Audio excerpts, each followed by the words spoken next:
I'm Craig Kenneth, a relationship coach and a psychotherapist. Every relationship is different and every breakup is different.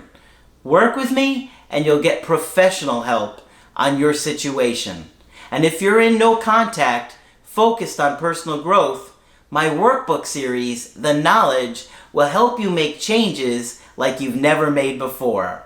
Available now at AskCraig.net.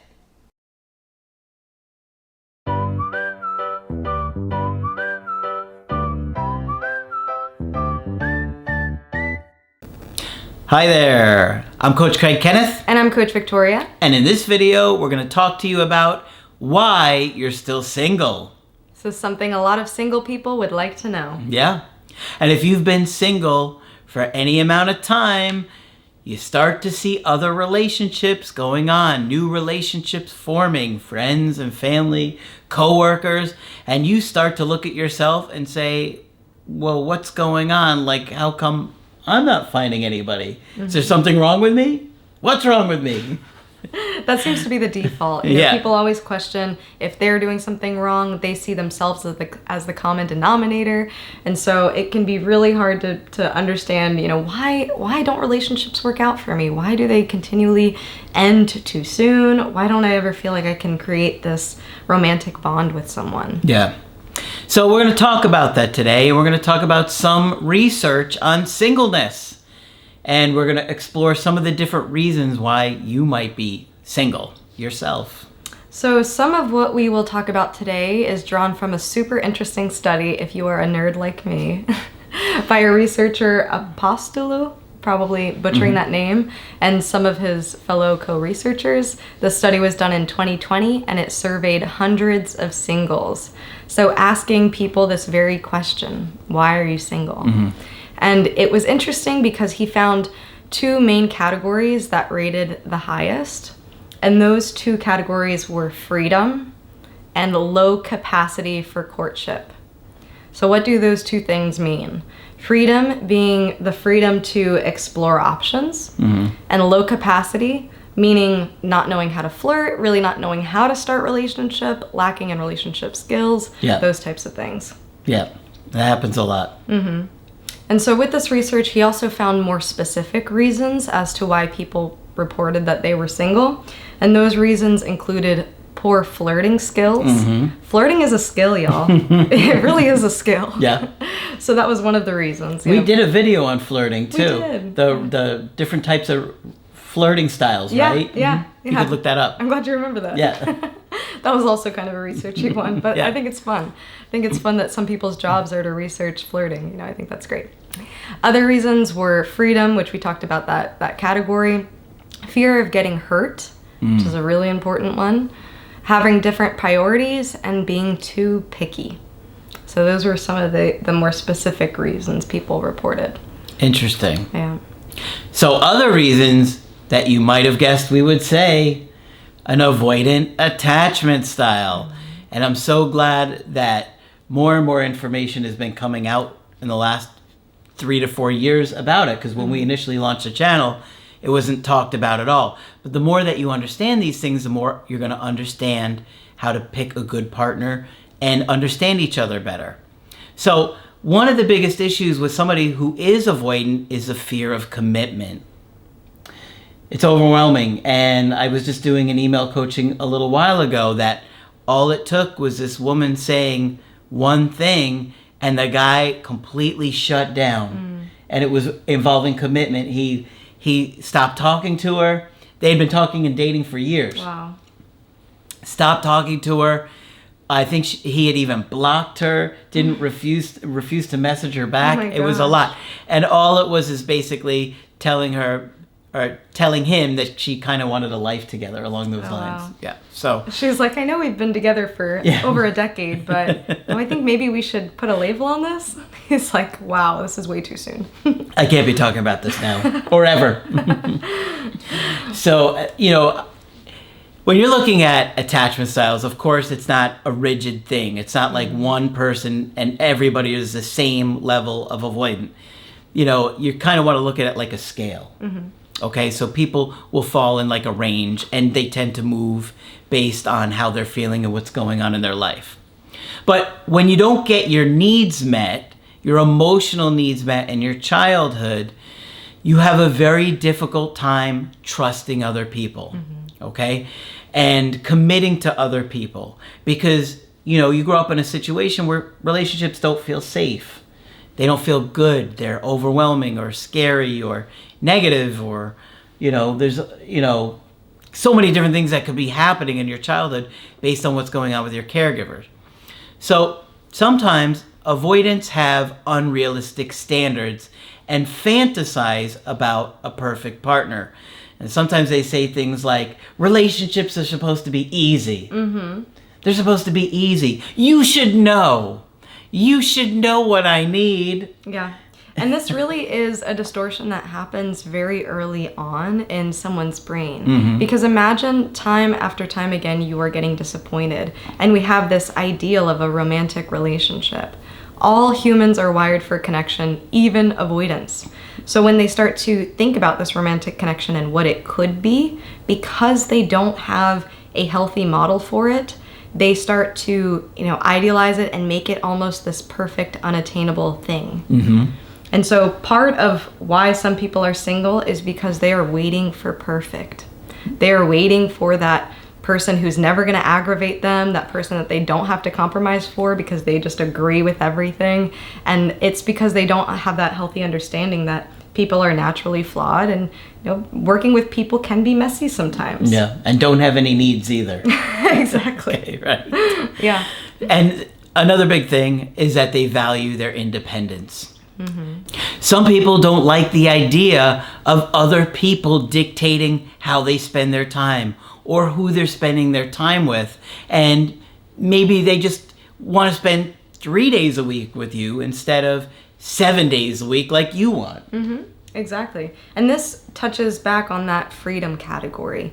Some people value freedom, independence a lot higher than others. So that could be a reason. Another big reason that we're going to talk about is going back to that other reason of being hurt. So maybe you've recently gotten out of a relationship, maybe you've had a string of really bad and maybe even abusive relationships, and you are just not ready. And this is, you know, a difficult topic to talk about because many of you going through a breakup are feeling some sort of shame for not dating yet, or feeling some sort of shame for being single.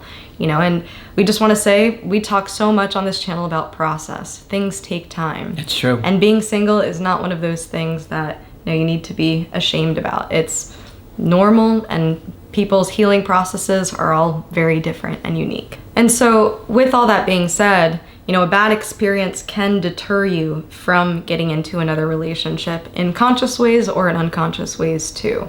I also want to say, there is no such thing as 100% ready for a relationship. Although you might hear an avoidant say it. Right. You have to be 100% ready. Or else you just can't do it. If you're 99.9% ready, Doesn't then count. we can't Not ready. do this. Right. And so in the process of healing, there might come a point where you are ready enough, where you are, you know, malleable enough and open enough to exploring different connections. And from our perspective, as long as you are honest with people about where you're at, you know, that is the most ethical way to go about things. And we don't want you entering into relationships being like, I think I'm ready, but I'm really still hurt by all of this stuff, and you being unaware and all of this pain and hurt coming out and being projected onto your new partner. This is why you got to do the work. You have to process. You have to process your breakup. You have to process your attachment traumas to get to a good place emotionally. Exactly. So increasing your awareness on your readiness, but also in the ways that you might not be 100% ready and how that's affecting your partner. So these are really, really critical things. Okay. Another reason which was kind of hinted at in the study, but not a big focus on, which I actually was surprised about, but we think is very important, is the option overload. And this is also something that Esther Perel talks about. She's a very famous psychotherapist. She talks about couples and relationships all the time. And in this new age of online dating, some of us have access to unlimited potential partners. Yeah, beautiful women. I said some of us, okay? I know some people really do struggle with online dating, so I don't want to group everybody into that.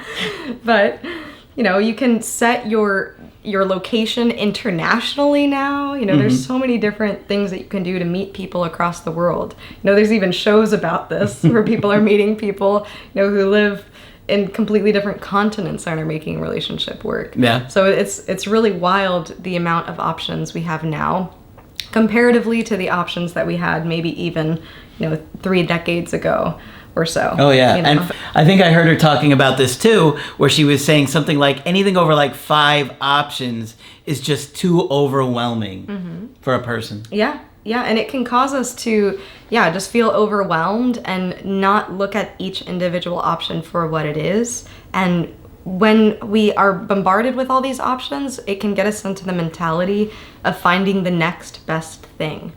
I think many of us have at least one friend who is addicted to novelty.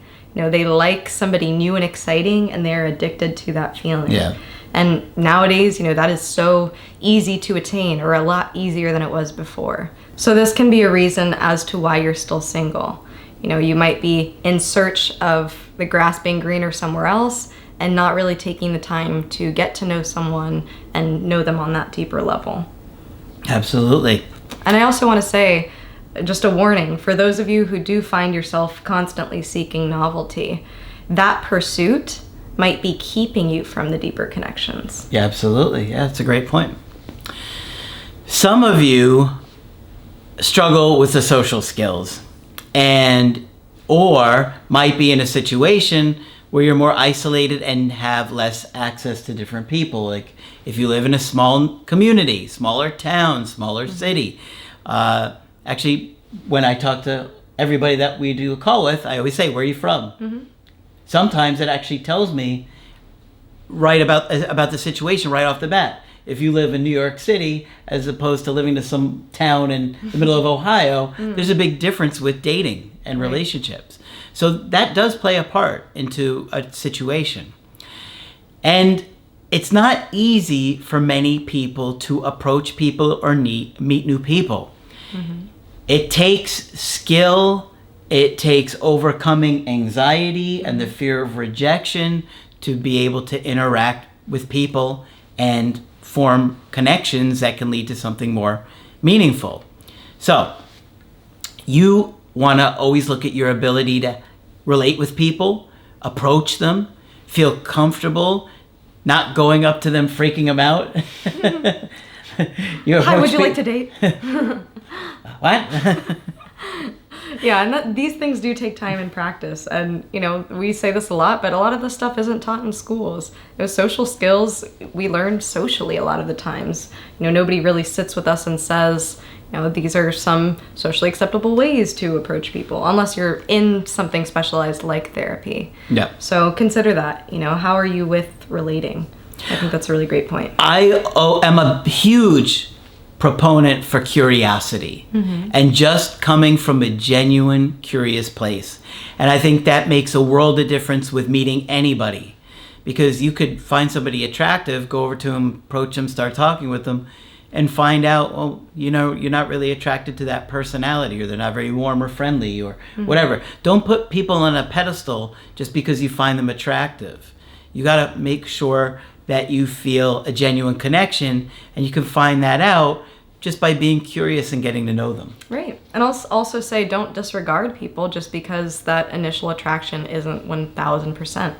Yeah, we hear that. Being curious might open you up to options that you didn't know you had when you realize, wow, I'm really connecting with this person on this different level that I didn't at first glance see. So keep that in mind in your pursuit for love. Another big reason is playing off of what I was saying earlier, with that pursuit of novelty keeping you from those deeper connections. In that same way, we might be pursuing unavailable people. We might be pursuing people with extremely avoidant attachment styles, people who are emotionally unavailable, people fresh out of a 20-year divorce.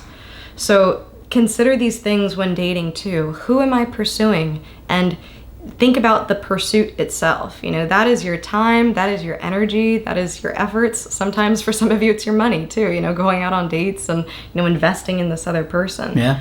Am I investing in someone where I'm seeing reciprocity? I love that word. It's so hard to say, but it's so good. Reciprocity. Am I getting something back from this too? And is it keeping me from connections with other people who are emotionally available, who are, reliable and willing to meet me where I'm at? That's true. Mm-hmm. That's why you have to really look close at your caregivers. Many people are drawn to people that feel familiar. And so if you had an avoidant parent that you were always fighting to get their attention, you may be choosing partners, romantic partners, that make you feel the same way. Mm-hmm. You gotta work through it. Otherwise, you'll keep going naturally like a moth to a flame to somebody who's going to be avoidant and not really be there for you. Exactly. And before we finish, we do want to say there is nothing wrong with being single. Mm-hmm. You don't have to be in a relationship all the time. Sometimes it's okay to be single and appreciate your life and where you're at and what's going on in your life. It's just good to be aware of, are you single because you want to be and you're comfortable with it and for the right reasons? Everybody's different and everybody has different needs and desires and meaningful connections and what that means for them and how much they want that in their life. You have to choose that for yourself. But you just want to do it from a place of, okay, I'm comfortable with this. This is what I want right now. Mm-hmm. Or maybe I don't want to be single, but I just want to make sure I'm choosing the right person. Right. It's helpful to know the potential roadblocks and things going on in your life so you're aware of what may be keeping you from having a meaningful connection with other people. Exactly. We talk about awareness so much, and it is really important. So if you have gained some sort of insight in this video, we are hoping that you do take the next step to work through whatever issue it is and to get you to the place that you want to be, connecting with people in the ways that you want, and really enjoying those connections. All right. So hopefully this one's been helpful to you. If you want to get my help personally, you can get it on my website, askcraig.net. I do email coaching and I do Skype. Coach Victoria is available for Skype coaching. I'm here whenever you'd like to chat. Just click on her name at the top of the website to schedule with her. But that's it for this video. I'm Coach Craig Kenneth. And I'm Coach Victoria. And we will talk with you soon.